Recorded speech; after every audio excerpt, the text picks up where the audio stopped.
Hi friends, ಎಲ್ಲರಿಗೂ ನಮಸ್ಕಾರ. ನಾಗು ಮಹಿ cooking ಚಾನಲ್ಗೆ ಸ್ವಾಗತ. ನೀವಿನ್ನು ನಮ್ಮ ಚಾನಲ್ ಸಬ್ಸ್ಕ್ರೈಬ್ ಮಾಡಿಲ್ಲ ಅಂದರೆ ಪ್ಲೀಸ್ ಇವಾಗಲೇ ಸಬ್ಸ್ಕ್ರೈಬ್ ಮಾಡ್ಕೊಳ್ಳಿ. ಹಾಗೆ ಬೆಲ್ಲೈಕನ್ನು ಕೂಡ ಕ್ಲಿಕ್ ಮಾಡಿ. ಬನ್ನಿ, ಇವತ್ತು ನಾನು ಮಾಡ್ತಿರೋ ರೆಸಿಪಿ ಬಂದು ಬ್ರೆಡ್ ಪಲಾವ್. ರುಚಿಯಾದ ಬ್ರೆಡ್ ಪಲಾವ್ನ ವಿಶೇಷ ಅಂತ ಏನು ಅಂತ ಹೇಳಿದ್ರೆ, ವೀಕ್ ಡೇಸ್ ಅಲ್ಲಿ ಚಿಟ್ಕಿ ಹೊಡೆಯೋಷ್ಟರಲ್ಲಿ ಸುಲಭವಾಗಿ ಮಾಡ್ಕೋಬಹುದು. ಲಂಚ್ ಬಾಕ್ಸ್ಗಂತೂ ಎಕ್ಸಲೆಂಟ್ ಆಗಿ ಕೂಡ ಇರುತ್ತೆ. ಹಾಗೆ ವಿಶೇಷ ದಿನಗಳಲ್ಲೂ ಕೂಡ ಸಹ ಒಂದು 15 ನಿಮಿಷಗಳಲ್ಲಿ ರುಚಿಯಾಗಿ ರೆಡಿ ಮಾಡ್ಕೋಬಹುದು. ಎಲ್ಲಾ ವೆಕೇಶನ್ಗೂ ಕೂಡ ತುಂಬಾನೇ ಸೂಕ್ತವಾದ ವಿಭಿನ್ನವಾದ ಪಲಾವ್ ಇದು. ಬ್ರೆಡ್ ಪಲಾವ್ನ ಇವಾಗ ಯಾವ ರೀತಿ ಮಾಡೋದು ಅಂತ ನೋಡ್ಕೊಂಡು ಬರೋದ ಬನ್ನಿ.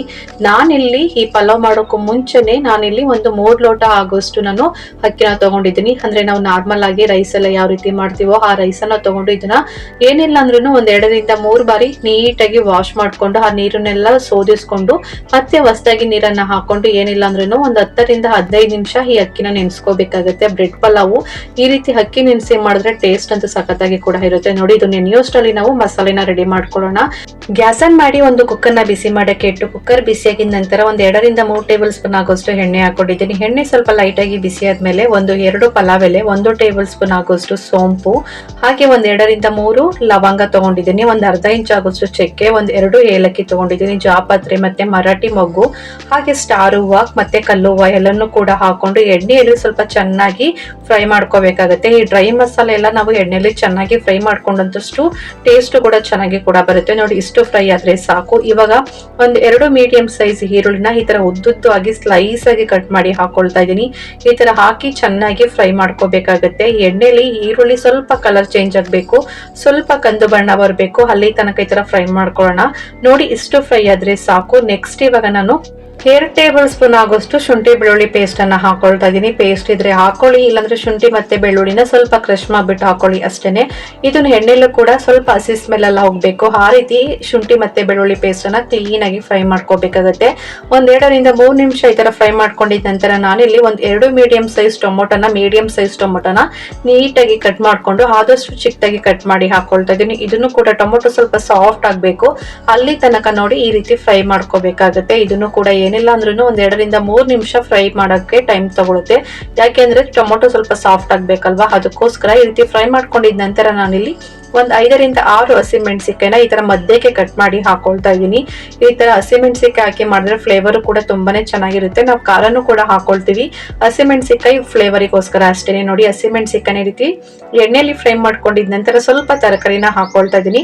1 ಕಪ್ ಆಗೋಷ್ಟು ನಾನಿಲ್ಲಿ ಬೀನ್ಸ್ ಅನ್ನ ಈ ತರ ಉದ್ದಕ್ಕೆ ಕಟ್ ಮಾಡಿ ಹಾಕೊಳ್ತಾ ಇದೀನಿ. ಹಾಗೆ 1 ಕಪ್ ಆಗೋಷ್ಟು ಕ್ಯಾರೆಟ್ ಅನ್ನು ಕೂಡ ನೀಟಾಗಿ ವಾಶ್ ಮಾಡ್ಕೊಂಡು ಇದನ್ನು ಕೂಡ ಉದ್ದಗೆ ಕಟ್ ಮಾಡಿ ಹಾಕೊಳ್ತಾ ಇದೀನಿ. ಹಾಗೆ 1 ಕಪ್ ಆಗೋಷ್ಟು ನಾನಿಲ್ಲಿ ಹಸಿ ಬಟಾಣಿನ ತಗೊಂಡಿದ್ದೀನಿ.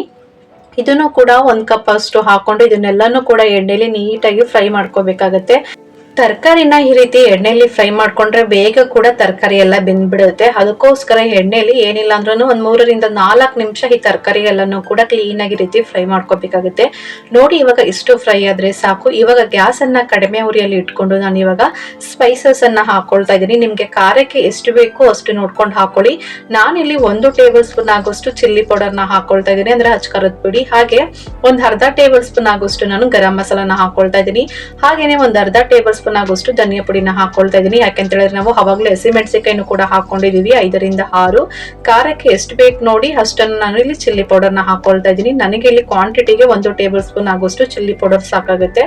ಇದನ್ನೆಲ್ಲ ಹಾಕೊಂಡು 2 ರಿಂದ 3 ನಿಮಿಷ ರೀತಿ ಫ್ರೈ ಮಾಡ್ಕೊಂಡ್ರೆ ಸಾಕು. ನೋಡಿ, ರೀತಿ ಫ್ರೈ ಮಾಡ್ಕೊಂಡಿದ ನಂತರ ನಾನು 3 ರಿಂದ 4 ಟೇಬಲ್ ಸ್ಪೂನ್ ಆಗೋಷ್ಟು ಗಟ್ಟಿ ಮೊಸರನ್ನ ಹಾಕೊಳ್ತಾ ಇದೀನಿ. ಗಟ್ಟಿ ಮೊಸರನ್ನಾರು ಹಾಕೊಳ್ಳಿ, ಇಲ್ಲಾಂದ್ರೆ ಸಿಹಿ ಮೊಸರು ಇತ್ತಂದ್ರು ಹಾಕೊಳ್ಳಿ. ಯಾವ್ದಿದೆಯೋ ಅದನ್ನ ಹಾಕೊಂಡು ಇದನ್ನು ಕೂಡ ಮೊಸರೆಲ್ಲಾನು ಕ್ಲೀನ್ ಆಗಿ ಬೆರ್ತ್ಕೋಬೇಕು. ಆ ರೀತಿ ಫ್ರೈ ಮಾಡ್ಕೋಬೇಕಾಗುತ್ತೆ. ಇವಾಗ ಸ್ವಲ್ಪ ರುಚಿಗೆ ತಕ್ಕಷ್ಟು ಉಪ್ಪನ್ನ ಹಾಕೊಳ್ತಾ ಇದೀನಿ. ಯಾಕಂದ್ರೆ ತರಕಾರಿ ಮತ್ತೆ ಮಸಾಲೆಗೆಲ್ಲ ಉಪ್ಪು ಖಾರ ಎಲ್ಲ ಚೆನ್ನಾಗಿ ಹಿಡಿಬೇಕಲ್ಲ, ಅದಕ್ಕೋಸ್ಕರ ಉಪ್ಪನ್ನ ಹಾಕೊಂಡು ನೀಟಾಗಿ ಮಿಕ್ಸ್ ಮಾಡ್ಕೊಳ್ಳೋಣ. ನೋಡಿ, ಇವಾಗ 20 ನಿಮಿಷ ಆಗಿದೆ. ಅಕ್ಕಿನೂ ಕೂಡ ಕ್ಲೀನ್ ಆಗಿ ನೆಂದಿದೆ. ಇಷ್ಟಾದ್ರೆ ಸಾಕು. ಇವಾಗ ಅಕ್ಕಿ ನೀರನ್ನೆಲ್ಲ ಬಸ್ಬಿಟ್ಟು ತಗೊಂಡಿದ್ದೀನಿ. ನೋಡಿ, ಕ್ಲೀನ್ ಆಗಿ ಕೂಡ ಸೈಡ್ ಅಲ್ಲೆಲ್ಲ ಎಣ್ಣೆ ಬಿಟ್ಕೊಳ್ತಾ ಇದೆ. ಮಸಾಲೆ ಎಲ್ಲ ಇಷ್ಟು ಪರ್ಫೆಕ್ಟ್ ಆಗಿ ಫ್ರೈ ಆದ್ರೆ ಸಾಕು. ಇವಾಗ ರೆಡಿ ಮಾಡಿ ಇಟ್ಕೊಂಡಿರುವಂತಹ ಅಕ್ಕಿನ ಹಾಕೊಳ್ತಾ ಇದೀನಿ. ಸ್ವಲ್ಪನೂ ನೀರಿರ್ಬಾರ್ದು, ಆ ರೀತಿ ಅಕ್ಕಿ ಮಾತ್ರ ನಾನು ಇವಾಗ ಹಾಕೊಳ್ತಾ ಇದೀನಿ.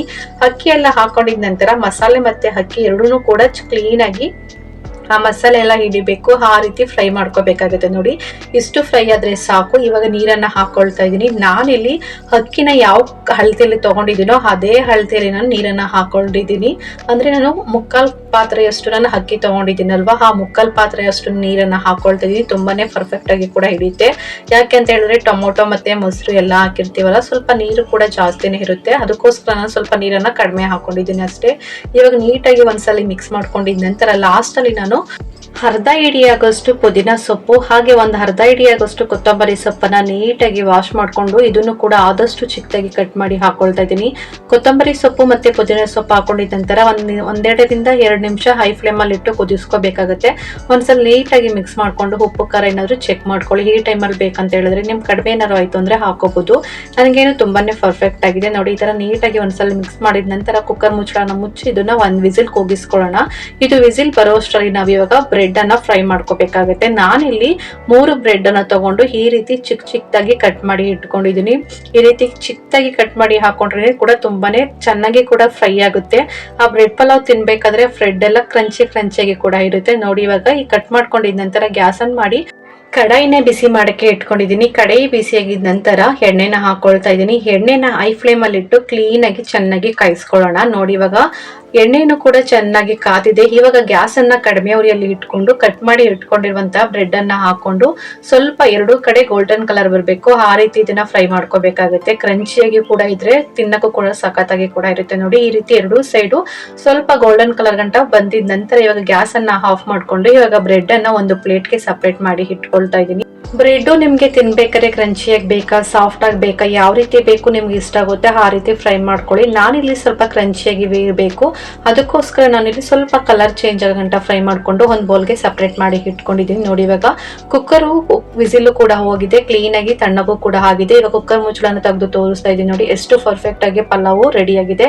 ಇದನ್ನ ಒಂದ್ಸಲಿ ಕೆಳಗಡೆಯಿಂದ ಮೇಲಕ್ಕೆ ಕ್ಲೀನ್ ಆಗಿ ಒಂದ್ಸಲಿ ಮಿಕ್ಸ್ ಮಾಡ್ಕೋಬೇಕಾಗುತ್ತೆ ನೋಡಿ. ಎಷ್ಟು ಪರ್ಫೆಕ್ಟ್ ಆಗಿ ಮಸಾಲೆ ಮತ್ತೆ ತರಕಾರಿ ಎಲ್ಲಾನು ಕೂಡ ಅಕ್ಕಿಗೆ ಕ್ಲೀನ್ ಆಗಿ ಪರ್ಫೆಕ್ಟ್ ಆಗಿ ಹಿಡಿದಿದೆ. ಇಷ್ಟು ಕರೆಕ್ಟ್ ಆಗಿ ಆದ್ರೆ ಸಾಕು. ಇವಾಗ ನಾವು ಫ್ರೈ ಮಾಡಿ ಇಟ್ಕೊಂಡಿರುವಂತಹ ಬ್ರೆಡ್ ಅನ್ನು ಕೂಡ ಹಾಕೊಂಡು ಒಂದ್ಸಲ ನೀಟಾಗಿ ಮಿಕ್ಸ್ ಮಾಡ್ಕೋಬೇಕಾಗುತ್ತೆ ನೋಡಿ. ತುಂಬಾನೇ ಸುಲಭವಾಗಿ ಕೇವಲ 20 ನಿಮಿಷದಲ್ಲಿ ಬ್ರೆಡ್ ಪಲಾವ್ನ ತುಂಬಾನೇ ಟೇಸ್ಟ್ ಆಗಿ ಕೂಡ ಮಾಡ್ಕೋಬಹುದು.